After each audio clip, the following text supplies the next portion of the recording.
ఆంధ్రప్రదేశ్ రాష్ట్రంలో వైఎస్ఆర్సిపి పార్టీ అధ్యక్షుడు జగన్మోహన్ రెడ్డి తెలంగాణలో టీఆర్ఎస్ పార్టీ బీఆర్ఎస్ పార్టీ ఓటమి తరువాత సిట్టింగ్ ఎమ్మెల్యేలకు ఎవరికైతే చెడ్డ పేరుందో ఒక 45 మంది ఎమ్మెల్యేలను మార్చాలని కేసీఆర్ భావించినా వీళ్ళకి సీట్లు ఇవ్వకపోతే ఈ 45 మంది ఎమ్మెల్యేలు వెళ్ళి ఈటెల రాజేందర్ దగ్గర భారతీయ జనతా పార్టీ చేరలో చేరతారనే భయంతో ఓడిపోతాడని తెలిసి అవినీతి అక్రమాలు అరాచకాలు చేసే ఆ ఎమ్మెల్యేలకు మళ్ళీ తిరిగి సీట్లు ఇవ్వటం ద్వారా బీఆర్ఎస్ పార్టీ అధికారానికి దూరమైంది. దాన్ని గుణపాఠంగా తీసుకుని జనసేన తెలుగుదేశం పార్టీ రెండూ కలిసి పోటీ చేస్తే వైఎస్ఆర్సిపి పార్టీకి కష్టకాలమని భావించి అమరావతి రాజధాని సెంటిమెంట్ ఆంధ్రప్రదేశ్ రాష్ట్రంలో బలంగా ఉన్న దృష్ట్యా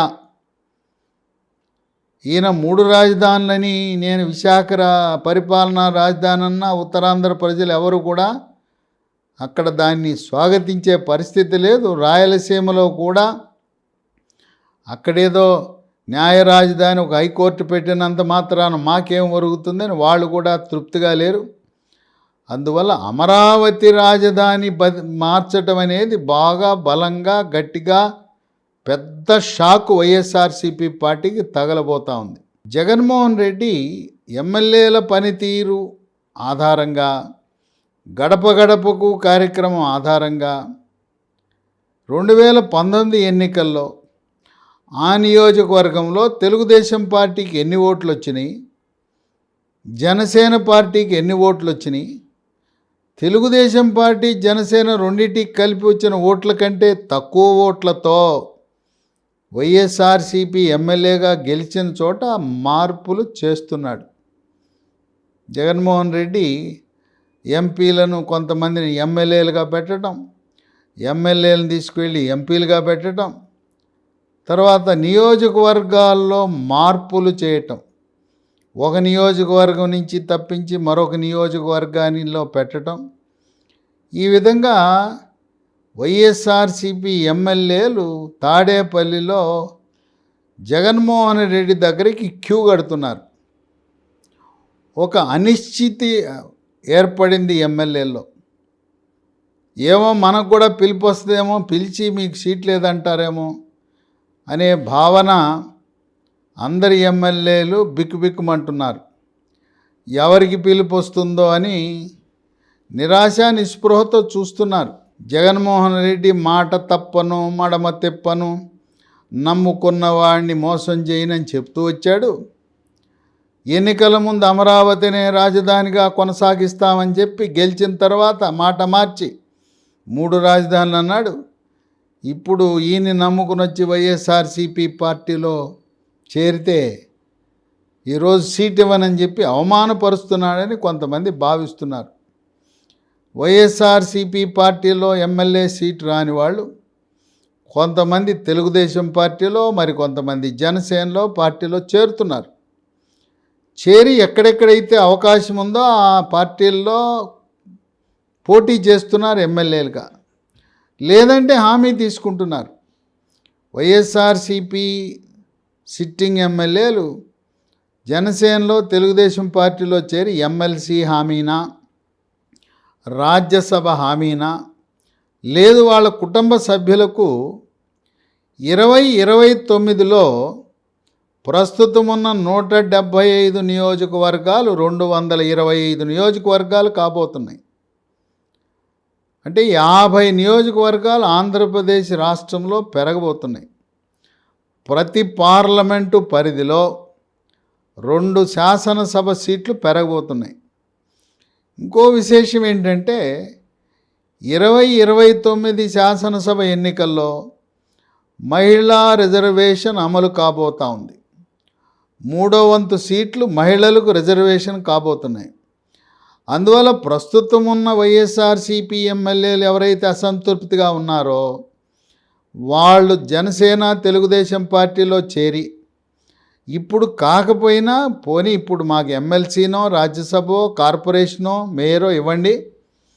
29 ఎన్నికల్లో కుమార్తె, కోడలు, భార్య ఈ విధంగా ఆయా నియోజకవర్గాలు కొత్తగా ఏర్పడే నియోజకవర్గాలలో రిజర్వేషన్ చేసుకుంటున్నారు, అడ్వాన్స్ బుకింగ్ చేసుకుంటున్నారు.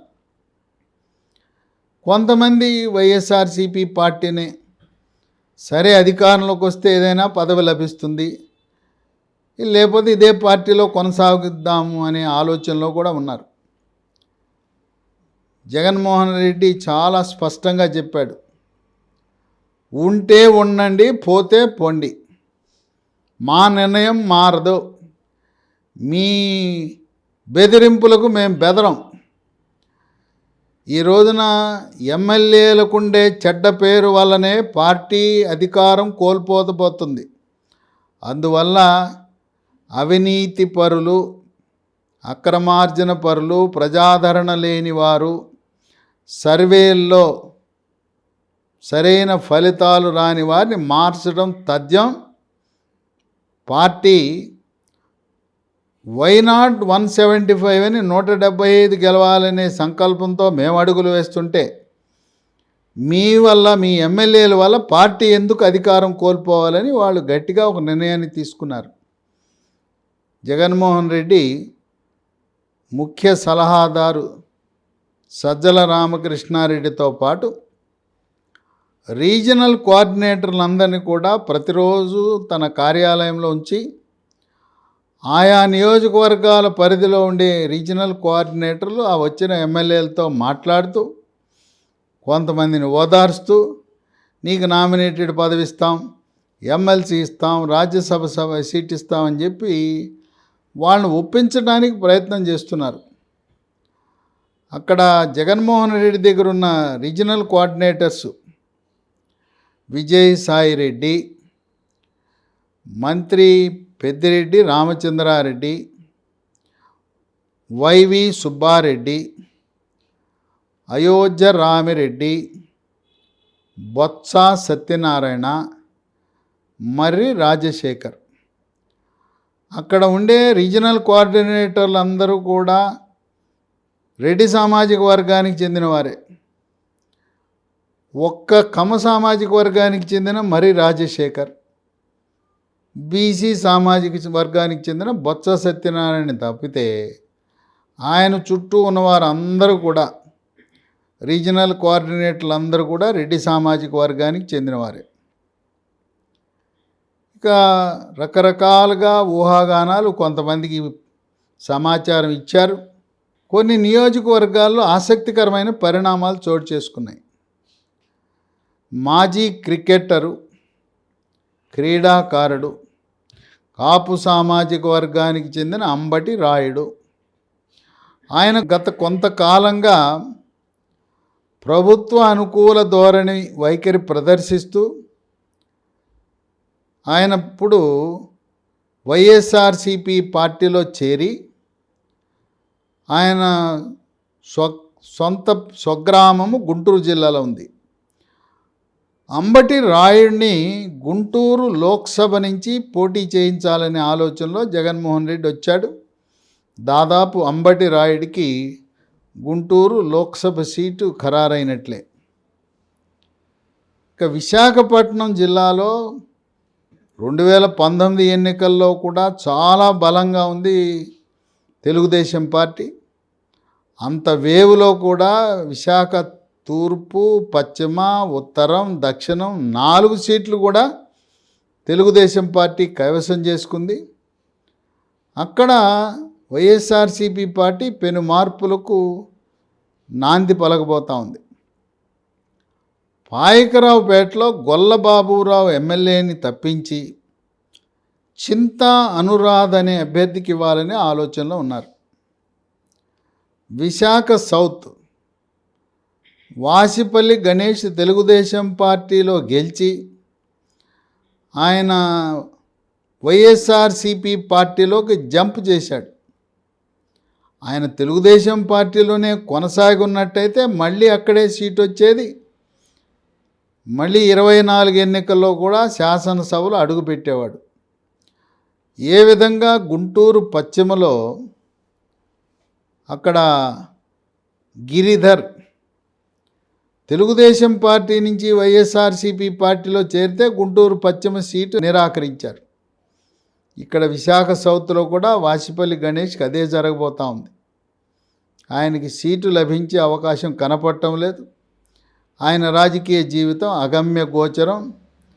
అనవసరంగా ఆవేశపడి ఆయన బీసీల పార్టీగా ముద్రపడిన తెలుగుదేశం పార్టీని వీడి రెడ్డి సామాజిక వర్గం ఆధిక్యత ఉన్న వైఎస్ఆర్సీపీల పార్టీలోకి రావటమే చారిత్రాత్మక తప్పిదమని విశ్లేషకులు భావిస్తున్నారు. ఇక విశాఖలో పెందుర్తి అదీప్ రాజు ఉన్నాడు. ఆయనకు కూడా సీటు నిరాకరించే పరిస్థితే ఉంది. చోడవరం అక్కడ కర్ణం ధర్మశ్రీ కాపు సామాజిక వర్గం. ఆయన మంత్రివర్గంలో స్థానం కోసం చాలా తహతహలాడాడు. కర్ణం ధర్మశ్రీకి ఆయనకి సీటు ఇవ్వటం అనేది అనుమానాస్పదమే. ఇక అనంతపురం జిల్లాలో కూడా పెను మార్పులు జరుగుతూ ఉన్నాయి. కదిరి నుంచి సిద్ధారెడ్డికి పిలుపు వచ్చింది. ఆయనకు కూడా సీటు కష్టమే. మడకశిర డాక్టర్ తిప్పేస్వామి ఒకానొక దశలో ఈయన మంత్రి ఆదిమూలపు సురేష్ తిప్పేస్వామి బావా బామ్మరుదులు. ఏదైనా కారణం వల్ల ఆదిమూలపు సురేష్ మాదిగ సామాజిక వర్గానికి ప్రాతినిధ్యం ఇవ్వకపోతే డాక్టర్ తిప్పేస్వామి ఈయన పేరు పరిశీలన, ఈయన వైద్యుడు గైనకాలజిస్ట్, ఆయన పేరు పరిశీలన ఉంది. ఇప్పుడు ఆయనకి సీటు కూడా ప్రశ్నార్థకం అంటున్నారు. సింగనమల జొన్నలగడ్డ పద్మావతి పేరు మంత్రి పదవి కోసం అప్పుడు పేరు వినిపించింది. ఆమెకు కూడా సీటు ప్రశ్నార్థకమే. పెనుకొండలో మాజీ మంత్రి శంకరనారాయణని తప్పించి ఆయన్ని అనంతపురం లోక్సభలో పోటీ చేయించాలనే అవకాశం ఉంది. పెనుకొండకి కళ్యాణ్ దుర్గంకి ప్రాతినిధ్యం వహిస్తున్న ప్రస్తుత మంత్రి ఉషాశ్రీ చరణ్ని పెనుకొండ అభ్యర్థిగా పోటీ చేయించాలనే ఆలోచనలు ఉన్నారు. పెనుకొండలో బోయ సామాజిక వర్గానికి చెందిన అభ్యర్థిని ఎంపిక చేయబోతున్నారు. రాయదుర్గంలో కాపు రామచంద్రారెడ్డి, ఆయన కూడా మంత్రివర్గంలో స్థానం కోసం శతవిధాలా ప్రయత్నం చేశాడు. ఇప్పుడు ఆయనకి ఎమ్మెల్యే సీటుకే ఎసరొచ్చినట్లుంది. ఆయన్ని తప్పించి మెట్టు గోవిందరెడ్డిని అక్కడ తేవాలనే ఆలోచనలో ఉన్నారు. కాళహస్తి బిఎం మధుసూదన్ రెడ్డి కూడా అనుమానమే. ఇక Narasaraopet Jaganmohan Reddy sitting MLA doctor Gopireddy శ్రీనివాసరెడ్డికి ఇవ్వాలన్నా వైఎస్ఆర్సీపీ పార్టీలో ప్రత్యర్థి వర్గం డాక్టర్ గజ్జెల బ్రహ్మారెడ్డి పెద్ద ఎత్తున వైఎస్ఆర్సీపీ నాయకులను తరలించుకుని వచ్చి తాడేపల్లిలో జగన్మోహన్ రెడ్డిని కలిశాడు. మేము గోపిరెడ్డి శ్రీనివాసరెడ్డికి సీట్ ఇస్తే ఒప్పుకోం, ఆయనైతే ఓడగొడతాం, మీరు ఎవరికి ఇచ్చినా మేము గెలిపిస్తాం, జగన్మోహన్ రెడ్డి అంటే మాకు అభిమానం, గోపిరెడ్డి శ్రీనివాసరెడ్డిని మేము ఓడగొడతాం అంటున్నారు. ఇక మదనపల్లిలో ప్రస్తుతం ఉన్న నవాజ్ బాషా, ఆయన్ని మార్చి నిస్సార్ అహ్మద్కి ఇవ్వాలనే ఆలోచనలో ఉన్నారు. శ్రీకాకుళం జిల్లా రాజోల్లో కంబాల జోగులు కూడా సీటు అనుమానమే. ప్రకాశం జిల్లా గిద్దలూరులో ఆసక్తికరమైన పరిణామం. అన్నా రాంబాబు వైశ్య సామాజిక వర్గానికి చెందినవాడు. 2009లో ప్రజారాజ్యం పార్టీ తరపున గిద్దలూరు నుంచి గెలిచాడు. తదుపరి తెలుగుదేశం పార్టీలో చేరి తెలుగుదేశం పార్టీలో ఎమ్మెల్యేగా గెలుపొందాడు. ప్రస్తుతం ఆయనకి సీటు నిరాకరిస్తారని తెలిసి ఆయన స్వచ్ఛందంగా నేను పోటీ చేయనని ప్రకటించేశాడు. నాకు ఆసక్తి లేదు రాజకీయాల్లో, నేను పోటీ చేయనన్నాడు. గిద్దలూరికి మాజీ మంత్రి సిద్ధారాఘవరావుని అక్కడ పోటీలో దింపాలనే ఆలోచనలో వైఎస్ఆర్సీపీ పార్టీ ఉంది. ఇక దెందులూరులో అక్కడ చింతమనేని ప్రభాకర్ యొక్క దూకుడును,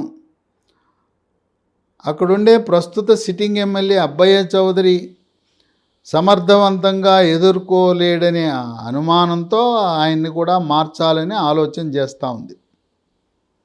జగ్గంపేటలో సిట్టింగ్ ఎమ్మెల్యే జ్యోతుల చంటి, ఆయన్ని మార్చి దివంగత నేత డాక్టర్ మెట్ల సత్యనారాయణ, ఆయన అల్లుడు తోట నరసింహాన్ని జగ్గంపేటకు తేవాలనే ఆలోచనలు ఉన్నారు.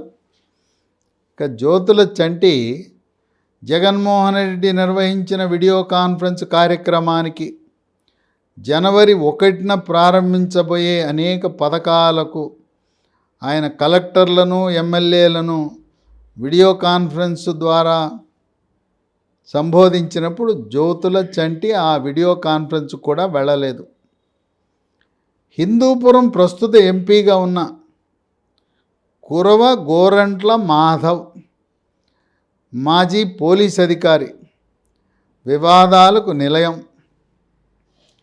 ఆయన్ని మార్చి బళ్ళారిలో మాజీ మంత్రిగా ఉన్న శ్రీరాములు, బోయ సామాజిక వర్గం, శ్రీరాములు సోదరి శాంతమ్మకు హిందూపురం సీటు ఇవ్వాలనే ఆలోచనలు ఉన్నారు.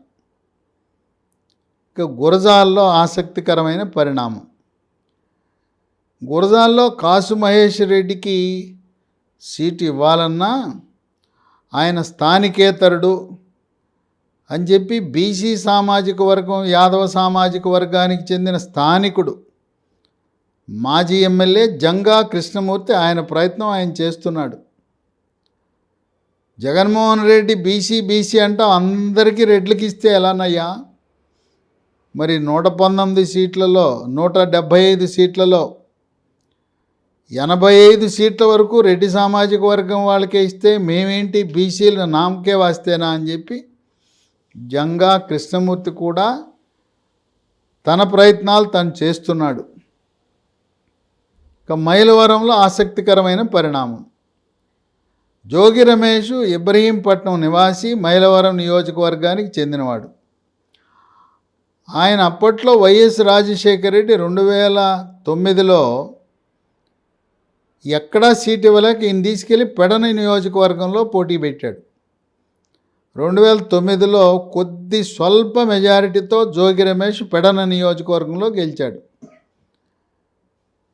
అయిన తర్వాత 2014లో జోగి రమేష్ సొంత నియోజకవర్గం మైలవరంలో పోటీ చేశాడు.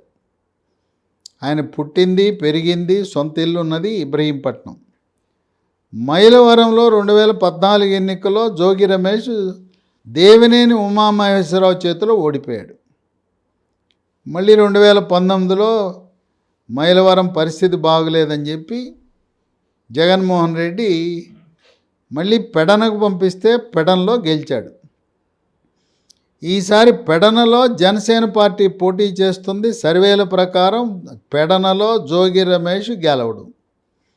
అందువల్ల జోగి రమేష్ని విజయవాడ లోక్సభ సభ్యుడిగా గతంలో ఏ పార్టీ గెలిచినా, ఏ పార్టీ తరపున లోక్సభలో కమ్మ సామాజిక వర్గం వాళ్ళే విజయవాడ పార్లమెంట్లో నెగ్గుతారు. ఒక కొత్త ప్రయోగం చేద్దాం, జోగి రమేష్ని బీసీ అభ్యర్థిని విజయవాడ ఎంపీగా పెడదామనే ఆలోచనలో ఉంది. జోగి రమేష్ ఆయన నియోజకవర్గం పెడనైనా మైలవరం నియోజకవర్గ వ్యవహారాలలో రోజువారీ జోక్యం ప్రస్తుతం అక్కడ ఎమ్మెల్యేగా ఉన్న వసంత కృష్ణప్రసాద్ సహించలేకపోయాడు. ఆయన జోగి రమేష్ తన వర్గాన్ని తయారు చేశాడు. వసంత కృష్ణప్రసాద్కి వ్యతిరేకంగా పనిచేస్తున్నాడు. గ్రూపు తగాదాలు పెరిగిపోయినాయి. ఇదిలా ఉంటే వసంత కృష్ణప్రసాద్ తండ్రి మాజీ హోంశాఖ మంత్రి వసంత నాగేశ్వరరావు, ఆయన కమ్మ సామాజిక వర్గ సమావేశానికి కార్తీక వనభోజనానికి వెళ్ళినప్పుడు ఒక వ్యాఖ్య చేశాడు. భారతదేశానికి స్వాతంత్రం వచ్చిన తర్వాత ఆంధ్రప్రదేశ్ రాష్ట్రంలో కమ్మ సామాజిక వర్గము లేకుండా మంత్రివర్గము ఏ పార్టీ కూడా కూర్పు చేయలేదు. ఇప్పుడు చాలా దురదృష్టకరం. కమ్మ సామాజిక వర్గం ప్రాతినిధ్యం లేని ఆంధ్రప్రదేశ్ క్యాబినెట్ అంటే ఒక ప్రధాన రాజకీయంగా పలుకుబడి కలిగి అన్ని రంగాల్లో వృద్ధి చెందిన కమ్మ సామాజిక వర్గాన్ని నిర్లక్ష్యానికి గురి చేసింది. దాని యొక్క పరిణామాలు రాబోయే 2024 ఎన్నికలపై పడతాయి అని చెప్పి ఆయన అన్నాడు. కనుక తండ్రి కూడా ఎందుకునైనా వసంత కృష్ణప్రసాద్ వద్దులే మనకి, ఈసారి వసంత కృష్ణప్రసాద్ ఆయనంతకు ఆయన నేను పోటీ చేయనని ప్రకటించేశాడు. మైలవరం పరిస్థితి అగమ్య గోచరం.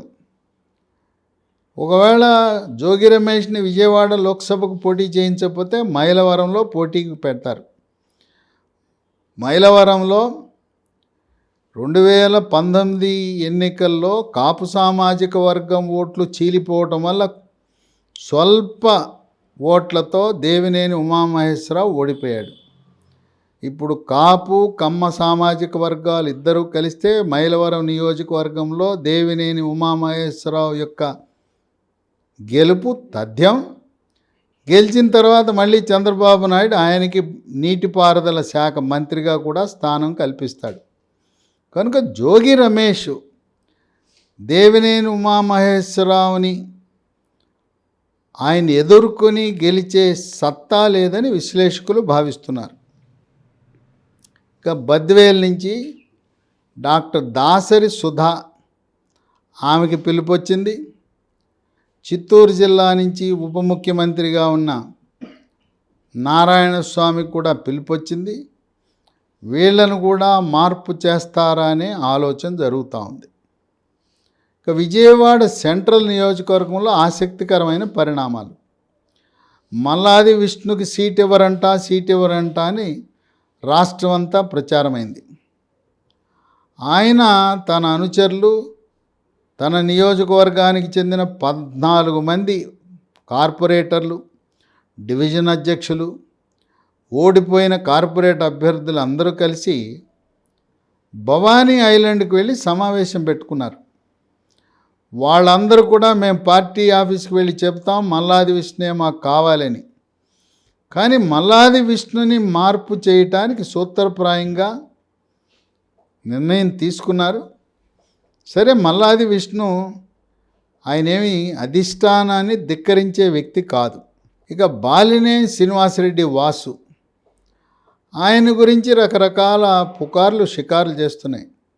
బాలినేని శ్రీనివాసరెడ్డి ఆయన జనసేన పార్టీలోకి వెళ్తాడంట, ఒంగోలు నుంచి పోటీ చేయడంట.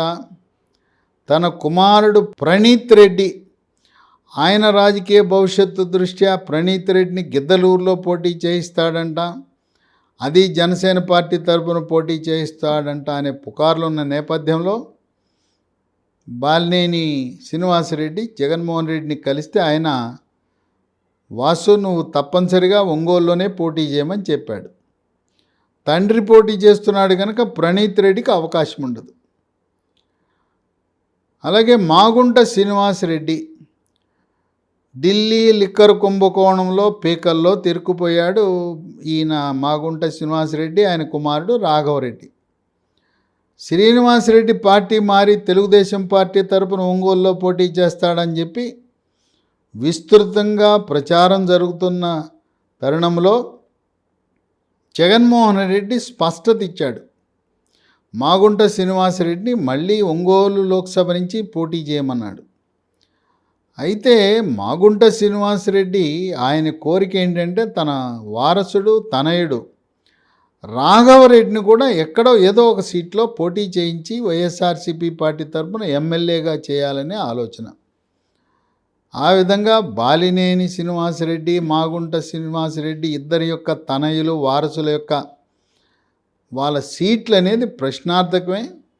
జగన్మోహన్ రెడ్డి ఈసారి మీరే పోటీ చేయండి, 2029 ఎన్నికల్లో మీ కుమారులు ప్రణీత్ రెడ్డికి రాఘవరెడ్డికి ఇద్దరికీ సీట్ ఇస్తానని చెప్పి ఆ విధంగా వాళ్ళను ఒప్పించటానికి ప్రయత్నం చేస్తున్నాడు. ఇక పెనమలూరు సిట్టింగ్ ఎమ్మెల్యే పార్థసారథి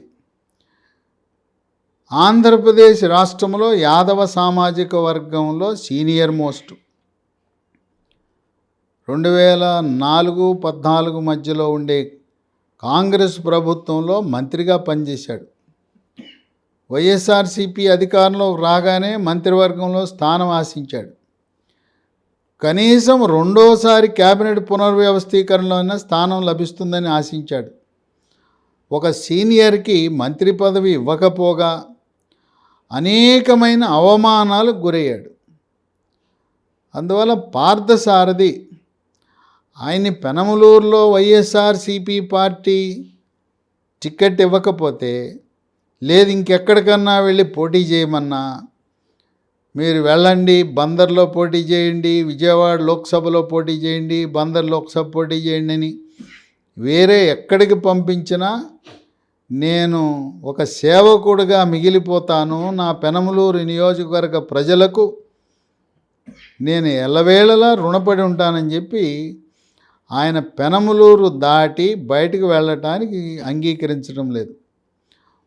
ఒక ఆసక్తికర పరిణామం ఏంటంటే 2013లో సీనియర్ కాంగ్రెస్ నాయకులందరూ తెలుగుదేశం పార్టీలో చేరే సమయంలో అప్పుడు ఉమ్మడి కృష్ణా జిల్లాలో మాజీ మంత్రి పిన్నమనేని వెంకటేశ్వరరావు, మాజీ మంత్రి బుద్ధప్రసాద్ వాళ్ళిద్దరు చేరుతున్న తరుణంలో మాజీ మంత్రి పార్థసారథి కూడా తెలుగుదేశం పార్టీలో చేరే ఆలోచనకు వచ్చాడు.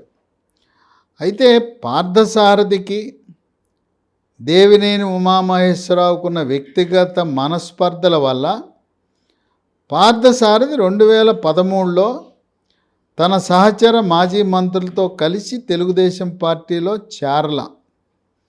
ఇప్పుడైనా కూడా చంద్రబాబు నాయుడికి పార్థసారథి అంటే మంచి అభిప్రాయం ఉంది. ఉమ్మడి కృష్ణా జిల్లాలో 4 లక్షల యాదవ సామాజిక వర్గ ఓట్లున్నాయి. కేవలం కృష్ణా జిల్లాలోనే కాదు, రాష్ట్ర వ్యాప్తంగా కూడా కారుమూరి నాగేశ్వరరావు లాంటి వారికంటే కూడా, ప్రస్తుత మంత్రి ఆయన, వాళ్ళకంటే కూడా పలుకుబడి యాదవులు గౌరవించబడే వ్యక్తి పార్థసారథి. కనుక చంద్రబాబు నాయుడు పెనమలూరులోనే పార్థసారథికి తెలుగుదేశం పార్టీ తరపున సీట్ ఇచ్చే అవకాశం ఉంది. అక్కడుండే బోడే ప్రసాద్ ఒక టర్మ్ ఎమ్మెల్యేగా చేశాడు.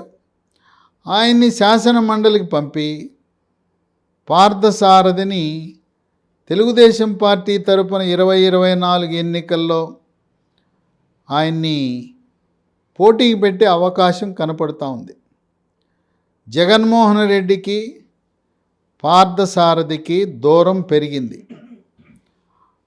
ఆయన రాజకీయాల్లోకి వచ్చినప్పుడు, తన తండ్రి రెడ్డయ్య రాజకీయాల్లోకి వచ్చినప్పుడు నిక్కర్లేసుకుని తిరుగుతున్న వ్యక్తులు ఈ రోజున పార్థసారథి లాంటి సీనియర్ రాజకీయ నాయకుల్ని శాసించడం అనేది పార్థసారథి సహించలేకపోతున్నాడు. ఆ విధంగా సీనియర్ రాజకీయ నాయకులు నెల్లూరు జిల్లాలో ఆనం రామనారాయణ రెడ్డితో కలిసి పనిచేసిన, క్యాబినెట్లో పనిచేసిన పార్థసారథి నేటి జూనియర్లు, రాజకీయ అవగాహన తక్కువ ఉన్నవాళ్ళు, అనుభవం తక్కువ ఉన్న వాళ్ళ యొక్క అవమానాలు భరించే పరిస్థితిలో లేదు. పార్థసారథి ఆయనకున్న ఆత్మాభిమానము దృష్ట్యా ఆయన సహచరులు, అనుచరులు, ఇప్పటికే తెలుగుదేశం పార్టీలో ఉన్న బుద్ధప్రసాదు, పిన్నమనేని వెంకటేశ్వరరావు లాంటి తన ఆప్తులు తెలుగుదేశం పార్టీలో ఉండటం వల్ల వాళ్ళు పార్థసారథిని కూడా తెలుగుదేశం పార్టీలో చేర్చుకునే ఏర్పాట్లు చేయటానికి రంగం సిద్ధమవుతున్నట్లు వార్తలు వినపడుతున్నాయి. ఏదేమైనా జనవరి మొదటి వారం నాటికి జగన్మోహన్ రెడ్డి తాజాగా మార్పులు చేర్పులతో కూడిన జాబితా, ఎమ్మెల్యేల జాబితా, ఎంపీల జాబితా, మొదటి జాబితాని విడుదల చేసి పోటీలో ఉండబోయే అభ్యర్థులకు స్పష్టత ఇచ్చి అధికారికంగా పత్రికాముఖంగా ఏ విధంగా అయితే బీఆర్ఎస్ పార్టీ ఎన్నికలకు 4 నెలల ముందే అభ్యర్థులను ప్రకటించారో, జనవరి మొదటి వారంలో ఎమ్మెల్యే లోక్సభ అభ్యర్థుల జాబితాని ప్రకటించడానికి కావలసిన హోంవర్క్ ఆయన ఈ నెలాఖరు లోపల పూర్తి చేసి బుజ్జగించవలసిన వాళ్ళందరినీ బుజ్జగించి ఆ నియోజకవర్గాల్లో ఏ సామాజిక వర్గం వాళ్ళని పెట్టాలి, ఈసారి బీసీలకు అధిక ప్రాధాన్యత ఇచ్చి రెడ్డి సామాజిక వర్గ అభ్యర్థుల సంఖ్యను తగ్గించి ఇది బీసీలకు అనుకూలమైన పార్టీ అనే ముద్ర వేయాలనే తహతహలాడుతున్న తరుణంలో అమరావతి రాజధాని మార్పు అనే అంశం ఎన్ని వైఎస్ఆర్సీపీ ప్రయత్నాలు చేసినా ఫలించవని, ఎక్కడ చూసినా గ్రామాల్లో పట్టణాల్లో గుంతల రోడ్లు, ఈరోజు ఆంధ్రప్రదేశ్ ట్రేడ్ మార్క్ ఏదంటే గుంతల రోడ్లు, నిధులు లేవు, సమయం లేదు, ఎన్నికల రోజు కూడా గుంతల రోడ్డుపై ప్రయాణించి ఆంధ్రప్రదేశ్ ఓటర్లు ఎవరు కూడా ఎన్ని ప్రయోజనాలు ఎన్ని నవరత్నాలు ఇచ్చినా ఆ గుంతల రోడ్డుల వల్ల అమరావతి రాజధాని మార్పు వల్ల ఎట్టి పరిస్థితుల్లో కూడా వైఎస్ఆర్సీపీ పార్టీ మళ్ళీ అధికారంలోకి రావటం కష్టతరమని విశ్లేషకులు భావిస్తున్నారు.